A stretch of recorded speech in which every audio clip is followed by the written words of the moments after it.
ចា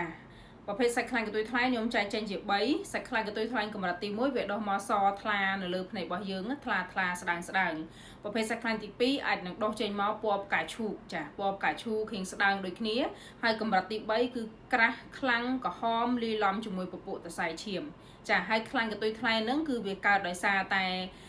អាភ្នែកពណ៌សរបស់យើងចិញ្ចឹមនៅអាភ្នែកភ្នែកហ្នឹងវាស្ងួតកាលណាវាស្ងួតទៅវារីកមកជាប្រភេទខ្លាញ់ចាដែលយើងហៅថាខ្លាញ់កន្ទុយថ្លែងហ្នឹងចាអត់មានខ្លាញ់មកពីណាទេគឺប្រភេទខ្លាញ់ដែលដុះដែលនៅចិញ្ចឹមភ្នែកពណ៌សរបស់យើងហ្នឹងហើយកាលណាវាដុះចូលដល់ត្រឹមប្រស្រីខ្មៅ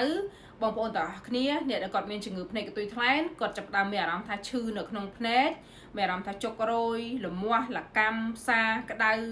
ឬក៏ហៀទៅភ្នែកហូរទៅភ្នែកឬក៏ខ្សោយអ្នកខ្លះទៅចាប់ដើមចាញ់ពលឺចាញ់ខ្យល់នៅពេលដែលគាត់មានជំងឺភ្នែកកន្ទុយថ្លែងហ្នឹងហើយអ្នកខ្លះ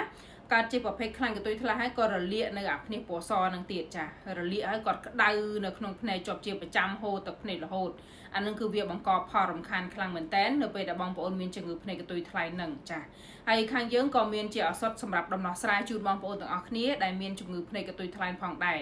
សម្រាប់បងប្អូនគឺយើងប្រើប្រាស់ជាប្រភេទថ្នាំគ្រាប់លេបដើម្បីរំលាយខ្លាញ់ហ្នឹងចារំលាយសាច់ខ្លាញ់ហ្នឹងចេញពីភ្នែក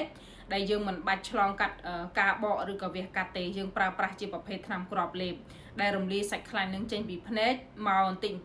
ចរាល់តាមការលមុខរបស់យើងពេលព្រឹកចាហើយមួយទៀតវាធ្វើឲ្យភ្នែករបស់យើងសថ្លាហើយអត់ប៉ះពាល់សុខភាពទេ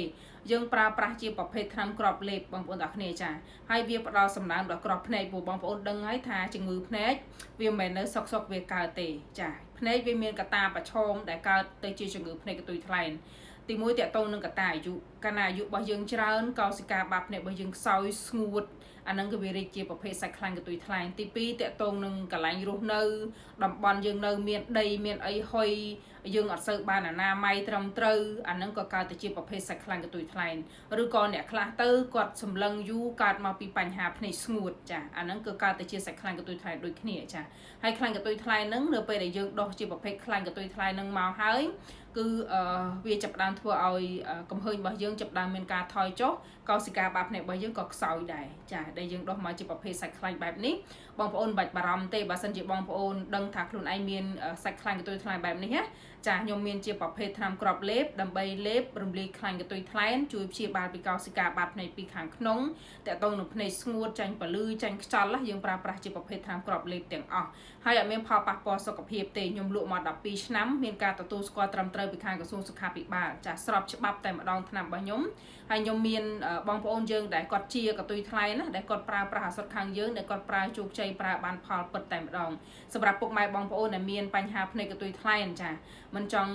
បកវះកាត់មិនចង់សម្រាកយូរអង្គុយយូរវាថាអ្នកខ្លះបកឲ្យអង្គុយកន្លះខែមួយខែចាអានឹងយើងបាច់សម្រាប់ទេគឺយើងអាចញ៉ាំថ្នាំហើយអាចធ្វើការបានធម្មតាទាំងអស់ឬក៏សម្រាប់បងប្អូនដែលគាត់អាជីវករដែលគាត់មានកំពុងតែមានការងារធ្វើឬក៏បងប្អូនដែលធ្វើការនៅ office នៅប្រូអីដែលគាត់អត់ចង់សម្រាកគាត់ត្រូវការលុយដើម្បីចិញ្ចឹមជីវិតហើយប៉ុន្តែគាត់មានបញ្ហាសុខភាពភ្នែកកន្ទុយថ្លែងណាយើងប្រើប្រាស់ជាប្រភេទថ្នាំគ្រាប់លេបយើងអាចធ្វើការបានធម្មតាចាបងប្អូននៅតែធ្វើការនៅតែរកប្រាក់ចំណូលបានធម្មតាយើងគ្រាន់តែលេបថ្នាំទៅផ្លេចខ្លួនសាច់ខ្លាញ់កន្ទុយថ្លែងរបស់យើងនឹងជាត្រឡប់មកល្អប្រសើរឡើងវិញហើយសម្រាប់ព័ត៌មានលម្អិតបងប្អូនធ្វើការតាក់ទងមកចាតាមរយៈលេខ Telegram របស់ខ្ញុំបាននឹងខ្ញុំនឹងលម្អិតពីគ្រោះជូនបងប្អូនទាំងអស់គ្នាមុននឹងយកឱសថទៅប្រើប្រាស់ផងដែរចា